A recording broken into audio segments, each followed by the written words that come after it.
రాష్ట్రంలో కూటమి ప్రభుత్వం అధికారంలోకి వచ్చి సంవత్సరం 3 నెలల కాలం కావస్తున్నదని, అయితే నాడు ఎన్నికల సందర్భంగా ప్రజల వద్దకు తీసుకువచ్చిన ఎన్నికల మేనిఫెస్టోలో ఇచ్చిన వాగ్దానాలు, సూపర్ 6 పథకాలు అమలు గురించి ఎవరు అడిగినా వారి నాలుకలు మందం అయ్యాయని వ్యంగ్యంగా, అవమానకరంగా సాక్షాత్తు రాష్ట్ర ముఖ్యమంత్రి చంద్రబాబు వ్యాఖ్యానించడం ఎంతో దారుణంగా ఉందని నంద్యాల మాజీ ఎమ్మెల్యే శిల్పా రవిచంద్ర కిషోర్ రెడ్డి విమర్శించారు.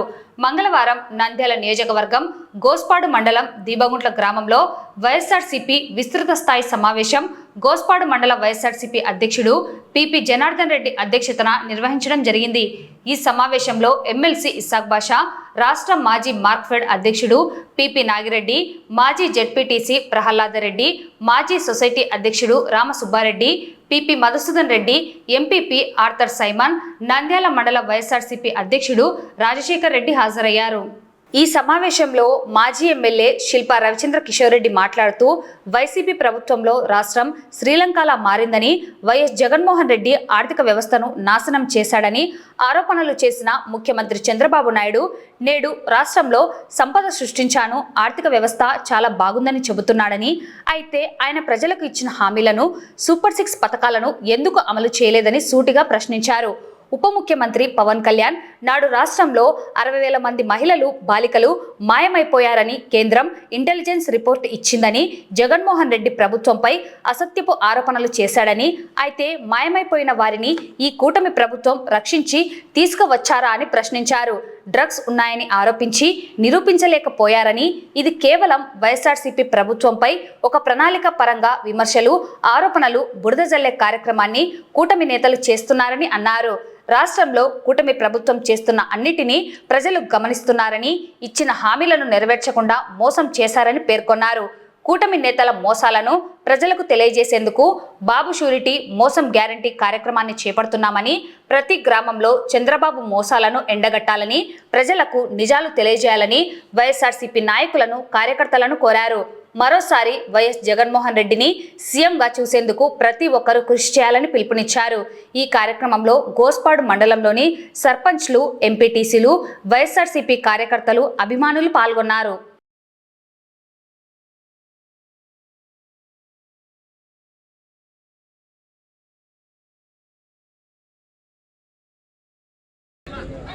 ఒక సంవత్సరం మనం ఎన్నికలు పూర్తయ్యి సంవత్సరం 3 నెలల కాలం కావస్తుంది. చాలాసార్లు మనమందరం కూడా మాట్లాడుకున్నాం. ఈ యొక్క కూటమి ప్రభుత్వంలో జరుగుతున్నటువంటి పరిస్థితులపై ఎందుకు మీరు మాట్లాడలేదు అని చెప్పేసి కూడా చాలా మంది అడిగినారు. అయితే ఒకటే అనుకుంటూ వచ్చినాం, ఓడిపోయిన రోజే మనసులో డిసైడ్ అయ్యాం, కొత్త ప్రభుత్వంలో ఎవరి అధికారంలోకి వచ్చినా సరే వాళ్ళకి కనీసం ఒక 6 నెలల్లో, ఒక సంవత్సర కాలము మనం మాట్లాడకూడదు, విమర్శించకూడదు, వాళ్ళని పూర్తిగా స్వేచ్ఛతోటి పనిచేయనియాలి అని చెప్పేసి మనసులో అనుకునే నిగ్రహంతో ఎంతమంది ప్రెస్ మీట్లు పెట్టమన్నా సరే పెట్టలేదు. ఎందుకంటే వచ్చిన నెల నుంచి మనం ప్రెస్ మీట్లు పెట్టి ఏదో మాట్లాడినాం అనుకో, ప్రజలే మనల్ని అంటారు, నిన్నగాక మన ప్రభుత్వం ఏర్పడిందబ్బా, అప్పుడే ఈయన మాట్లాడుతున్నాడు అని చెప్పేసి. కనీసం వాళ్ళకు కూడా ఇప్పుడు మనం అడగాల్సిన పనులే ప్రజలే మనల్ని అడుగుతా ఉన్నారు. సంవత్సరం అయింది, ఇంకా ఇప్పుడు కూడా ఒక పథకం ఇలా అని చెప్పేసి. కాబట్టి ఇప్పటి నుంచి మనం దాని గురించి మాట్లాడినా సరే ప్రజలు కూడా హర్షిస్తారు. ఏమన్నా వీళ్ళు ఎన్నో మాటలు చెప్పినారు. మీకు బాగా గుర్తుంటే ఎలక్షన్లప్పుడు ఏం చెప్పినాడు, జగన్మోహన్ రెడ్డి గారు రాష్ట్రాన్ని సర్వనాశనం చేసినారు, శ్రీలంక అయిపోయింది, ఇటువంటి శ్రీలంకలో జగన్మోహన్ రెడ్డి ఇచ్చిన పథకాలన్నీ కొనసాగిస్తూ నేను సంపదని పెంచి ఇంకా ఎక్కువ ఈ సూపర్ 6 కూడా ఇస్తాను అని చెప్పినాడు. అంటే జగన్ అన్న ఇచ్చిన ప్రతి స్కీమ్ ని కొనసాగిస్తూ, అంటే ఏది కూడా ఆపకుండా చేస్తానని చెప్పినాడు. మరి సంవత్సర కాలంలో ఏ పథకం వచ్చిందా అన్న? ఏదైనా ఏం చెప్తాడు మళ్ళీ ఇప్పుడు అడిగితే? అబ్బా జగన్మోహన్ రెడ్డి గారు నాశనం చేసిపోయారు, అది చెప్పినావు. నాశనం అయిపోయిందని రాష్ట్రం అని చెప్పేసి ఆయనే చెప్పినాడు. శ్రీలంక అయిపోయిందని ఆయనే చెప్పినాడు. అటువంటి రాష్ట్రంలో కూడా నేను సంపద సృష్టించి ఇస్తానని చెప్పినాడు. ఈ రోజు ఎందుకు ఇవ్వడం లేదయ్యా అంటే దానికి జగన్మోహన్ రెడ్డి గారి మీద చెప్పినాడు. ఒక ప్లాన్ ప్రకారం, ఒక పద్ధతి ప్రకారం జగన్మోహన్ రెడ్డి గారి మీద, మన ప్రభుత్వం మీద వాళ్ళు లెక్కలేనన్ని ఆరోపణలు చేసినారు. మీరు ఒక్కసారి గుర్తు తెచ్చుకోండి. పవన్ కళ్యాణ్ గారు నాకు కేంద్ర ఇంటెలిజెన్స్ వర్గాలు చెప్పినాయి 60,000 మంది ఆడపిల్లలు మాయమైపోయినారు, ఆంధ్ర రాష్ట్రంలో అమ్మేసినారు, విదేశాలకి తరలించినారు అని చెప్పి మాట్లాడారు. మరి సంవత్సరం దాటింది కదా, ఎంతమంది ఆడపిల్లల్ని తీసుకొచ్చినారు? తీసుకొచ్చిన ఆడపిల్లలందరినీ నిల్చోబెట్టి ఇంతమందిని తీసుకొచ్చినాం అని చెప్పాలి కదా. ఏమైపోయింది ఇప్పుడు? దాని గురించి ఎవరైనా మాట్లాడుతున్నారా? లేదు.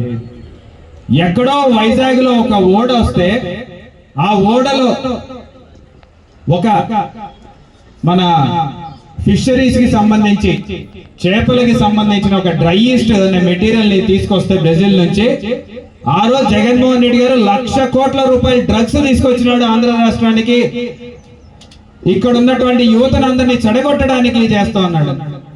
తర్వాత ఏమని తెలియంది? ఎలక్షన్ల తర్వాత డ్రగ్స్ కాదు అది, ఆ కంపెనీ వాళ్ళు డబ్బులు పెట్టి కొనుక్కొచ్చిన డ్రై ఈస్ట్ అని చెప్పి తెలిసింది.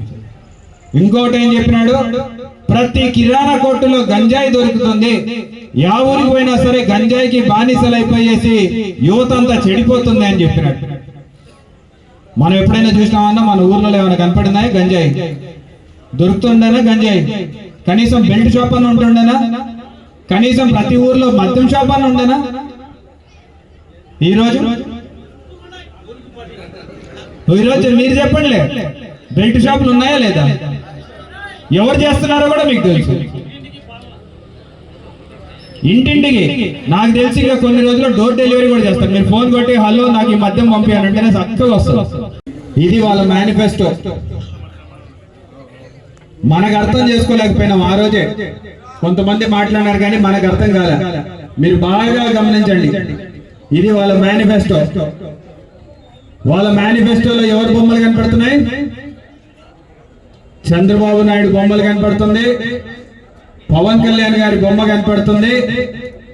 కానీ మూడో సభ్యుడైనటువంటి నరేంద్ర మోడీ గారిది కానీ లేకపోతే బీజేపీ నాయకుడిది మాత్రం ఎక్కడా కనపడడంలా.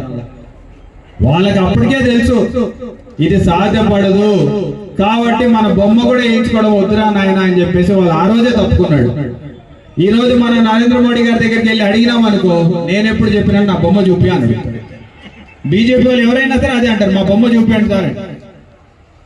మనం అడగనీకి లేకపోయి, మనం కనుక్కోలేకపోయినాం అంతే.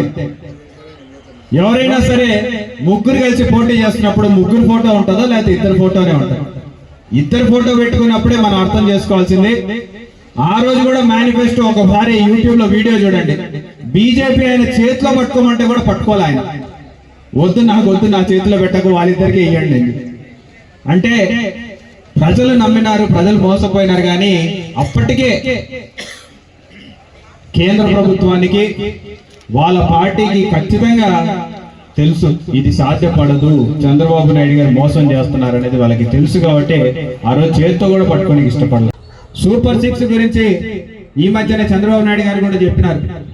అయిపోయింది, అన్ని ఇచ్చేసినాను, మొత్తం రాష్ట్రం అందరూ కూడా సుభిక్షంగా ఉన్నారు, సంతోషంగా ఉన్నారు, పేదరికాన్ని కూడా నిర్మూలించేస్తున్నాను అని చెప్పేసి చెప్పినాడు. అదేం తప్ప మనకేమో సూపర్ 6 రాకపోయి ఈయనేమో అన్ని ఇచ్చినాడు అని చెప్పేసి మాట్లాడుతున్నాడు అంటే పొరపాటున మన లాంటి వాడు ఎవరో అడిగినారు ఆయన, ఏం సార్ ఇంకా రాలేదు కదా సార్ మాకు?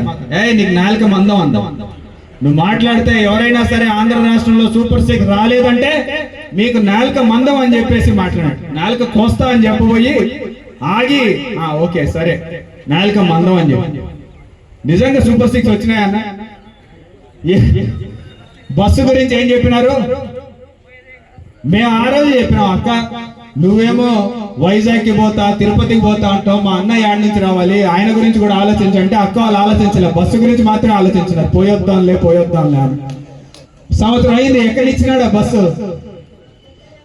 మొన్నటి వరకు కనీసం సింహాచలం పోతాను లేకపోతే తిరుపతికి పోతాను అనుకుంది. ఈ రోజు ఏమో పాణ్యం దాటిన వెంటనే టికెట్ అంటే పాణ్యమే పానీయానికి కూడా పోనీయండి, షరతులు వర్తిస్తాయని.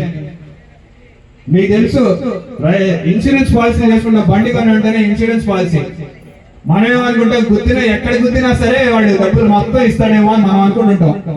ఆ రోజు అన్ని అది చెప్పి అమ్ముతాడు మనకు కూడా. కానీ తీరా మన బండి యాక్సిడెంట్ అయిన తర్వాత ఇన్సూరెన్స్ దగ్గరికి పోతే ఇవన్నీ లేవు పో, ఇది లేదు అది లేదని లాస్ట్ కింద పెడతారు. కూటమి ప్రభుత్వం వచ్చి 1 సంవత్సరం అయింది. ఈ రోజు వరకు వాళ్ళు మనకు ఏమి చేశారని ఒకసారి అవగాహన చేసుకోవాల్సిన అవసరం అయితే ఖచ్చితంగా ఉంది. ఈ రోజు వరకు వాళ్ళు సూపర్ 6 అని చెప్పేసి ప్రజలలోకి వచ్చి మేము ఇది ఏర్పాటు చేస్తాము అని చెప్పి ప్రజలను మభ్యపెట్టి మోసపుచ్చి అమలు చేయడానికి వీలు లేని హామీలన్నీ చెప్పి మాయమాటలు చెప్పి గద్దెనెక్కడం అయితే చంద్రబాబు నాయుడు గారు చేశారు. ఇది అక్షర సత్యం. చంద్రబాబు నాయుడు గారి నైజం ఎప్పుడు ఎటువంటి వాగ్దానం చేయడానికైనా వెనకంజ వేయని రాజకీయ నాయకుడు. ఏ వాగ్దానం చేయడానికైనా వెనకంజ వేయని. ఎందుకంటే అమలు పరుస్తాననే భయమే ఉండదు. ఏమైనా చెప్పొచ్చు, నోటి మాట చెప్పడం ఏముంది. అదే మన జగనన్న అయితే చెప్పాడంటే ఖచ్చితంగా చేస్తాడు, అట్లయితేనే చెబుతాడు.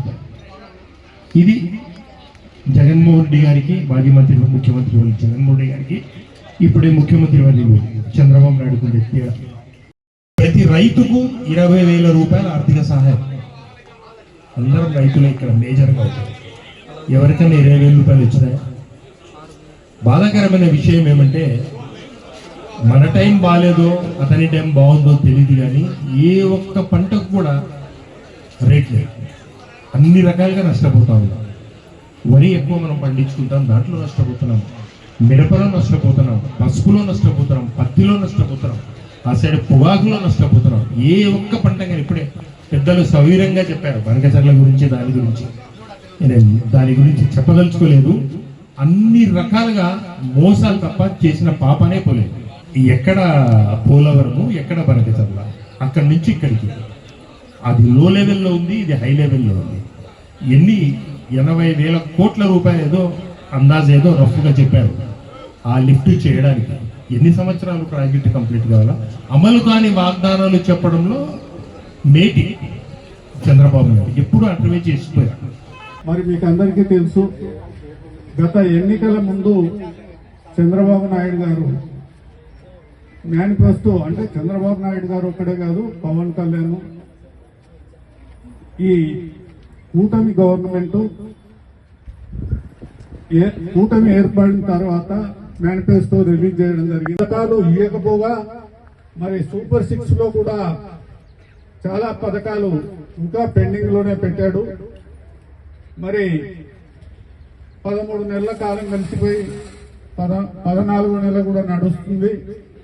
మరి ఈ సంవత్సర కాలంలో ప్రతి ఒక్కరు కూడా ఎంత నష్టపోయారు అనే విధంగా ఈరోజు మరి తెలియజెప్పేదానికి ఈ కార్యక్రమం ఏర్పాటు చేయబడింది.